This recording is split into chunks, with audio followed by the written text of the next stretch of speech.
Hey, welcome to The Explainer. Today we're going to talk about something that seems super basic, but is actually a huge deal for web accessibility: text spacing. I mean, think about it. The whole point of text on a screen is, well, to be read, right? It's how we get pretty much all of our info online. But what happens when the design actually stops you from doing that? And just like that, the message is totally lost. Letters get cut off, words are all jumbled up, the whole thing becomes impossible to figure out. And for a lot of people, this isn't some weird glitch. It's a super common and incredibly frustrating part of using the web.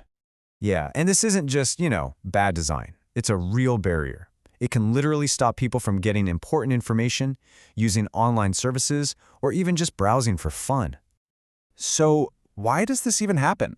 Well, it usually pops up when people, especially folks with low vision or dyslexia, try to make the text easier for them to read.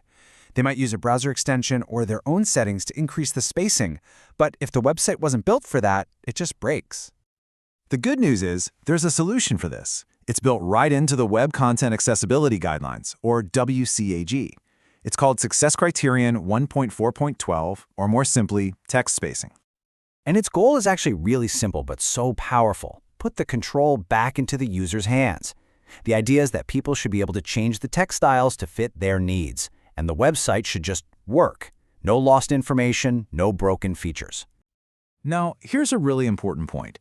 This rule isn't telling designers they have to use a certain amount of spacing. Not at all. It's saying that your design needs to be tough enough to handle it when a user decides to change the spacing themselves. It's about flexibility, not prescription.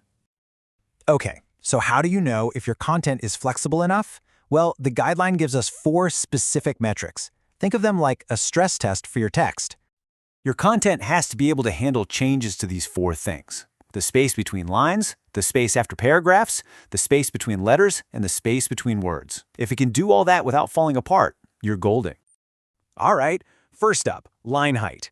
The vertical space between lines of text.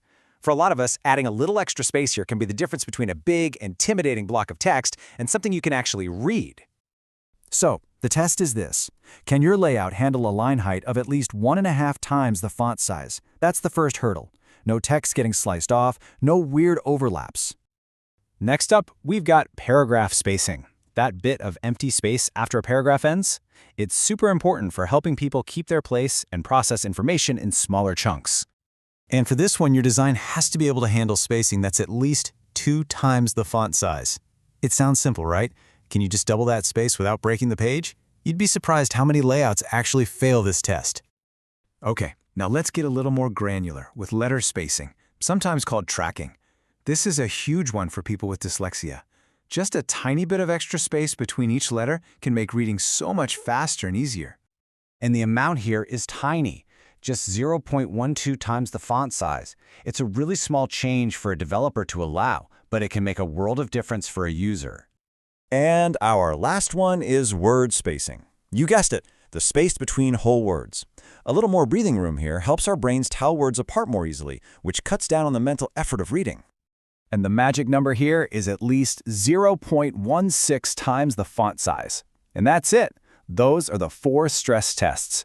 If your content can pass all of them, you're basically giving users the power to build their own perfect reading experience.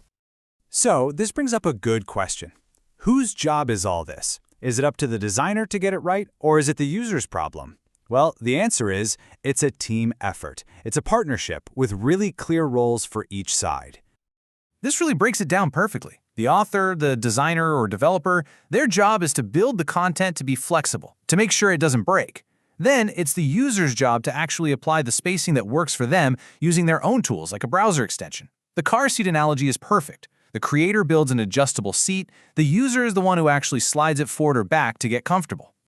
Now, to really get why this matters so much, let's take a look at what happens when things go wrong, when content fails these stress tests.